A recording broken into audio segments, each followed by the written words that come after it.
नहीं, अच्छी चर्चा हुई। सभी वरिष्ठ नेता, हिमाचल के मुख्यमंत्री जी, हिमाचल की पार्टी की अध्यक्षा कांग्रेस पार्टी की, हमारे सभी जो वरिष्ठ नेता हैं प्रदेश के, जो कोऑर्डिनेशन कमेटी के सदस्य हैं, और हमारे इंचार्ज राजीव शुक्ला जी के साथ ये बैठक हुई। और उसमें केसी वेणुगोपाल जी जो हमारे ऑर्गेनाइजिंग सेक्रेटरी हैं, और श्रीमती प्रियंका गांधी वाड्रा जी जो हमारी महासचिव है, वो भी विशेष रूप से इस बैठक में रही। सकारात्मक चर्चा हुई और प्रदेश को कैसे हमने चुनावी मोड में उतारना है और कैसे फतेह हासिल करनी है, इसके ऊपर बड़े गंभीरता के साथ चर्चा हुई है। और ये कंसेंसस बना है कि हर विधानसभा में भी और पार्लियामेंट में भी जिताऊ उम्मीदवारों को, सबसे स्ट्रॉन्गेस्ट उम्मीदवारों को उतारा जाएगा। और ये बहुत अच्छी बात है, क्योंकि जब लड़ाई लड़ी जाती है तो पूरी दमखम के साथ लड़नी चाहिए, इसमें कोई दो राय नहीं है।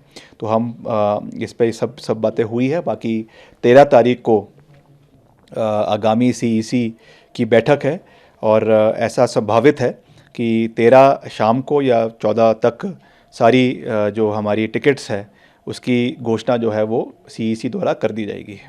क्या हम ये माने your mother who is member of parliament from Mandi, अब वो कंटेस्ट नहीं करेंगे क्योंकि आपका नाम आगे आ गया है, and are you ready to? नहीं, देखिए, वो भी अभी तक तो वो भी उसमें है, पैनल में है, और मेरा नाम भी उसमें भेजा गया है। बाकी जैसा मैंने कहा कि जो डिसीजन है वो सीईसी में लिया जाएगा कि कौन यहाँ से सबसे मजबूत प्रत्याशी है।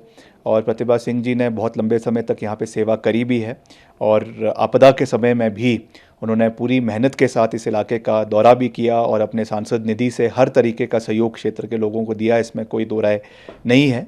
But ultimately the party has to decide हर चीज़ को। जैसा मैंने कहा, all the pros and cons have to be taken into consideration, और उसके बाद ये फैसला लिया जाएगा कि आगामी किसको टिकट दिया जाएगा। मगर हम पूरी मजबूती से लड़ेंगे, मिलकर लड़ेंगे, और केवल लड़ने के लिए नहीं लड़ेंगे, मगर इसको फतेह हासिल करने के लिए ये लड़ा जाएगा, और हम निश्चित तौर से इस सीट को जीतेंगे।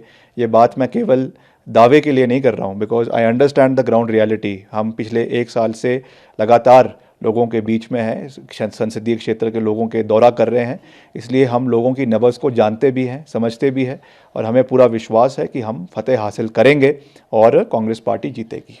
देखिए, ये बात मैंने पहले भी कही कि मेरे को प्रदेश अध्यक्ष कांग्रेस पार्टी का होने के नाते मेरा आने वाले चुनाव में, उस संदर्भ में हर क्षेत्र में जाना, हर वोटर्स को अपनी बात बतानी, ये बहुत इम्पोर्टेंट है।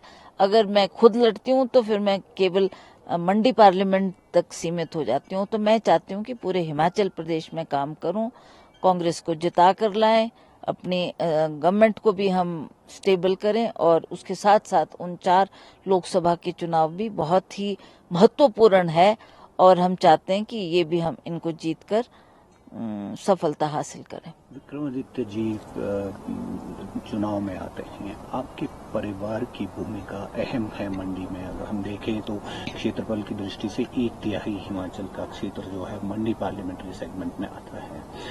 कितना महत्वपूर्ण रहने वाला है अगर विक्रमादित्य फील्ड में है? अगर क्या आपको भरोसा है हाईकमान उनको टिकट देगा?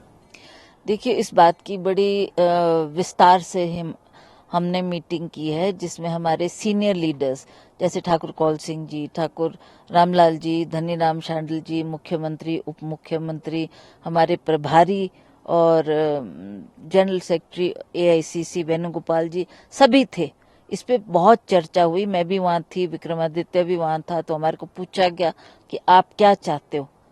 मैंने कहा, जी जैसा आप बोलेंगे हम तो आपके हुक्म का तामील करेंगे, और हमें उम्मीद है कि हम इस सीट को अवश्य जीतेंगे, क्योंकि पहले भी जब उपचुनाव हुआ तब भी हमने ये सीट विपरीत परिस्थितियों में जीतकर हासिल की।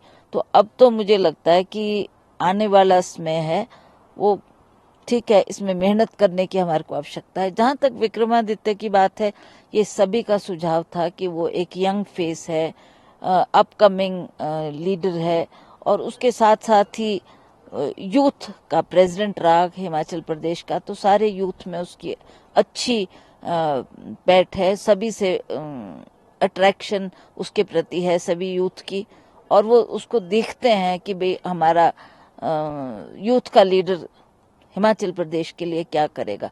तो उस संदर्भ में अब लगता है कि हाईकमांड ने भी ये इस बात को एक्सेप्ट किया कि सीनियर लीडर्स ने जो कहा, और वो शीघ्र ही इस बात का फैसला करेंगे कि किसको उन्होंने टिकट देना।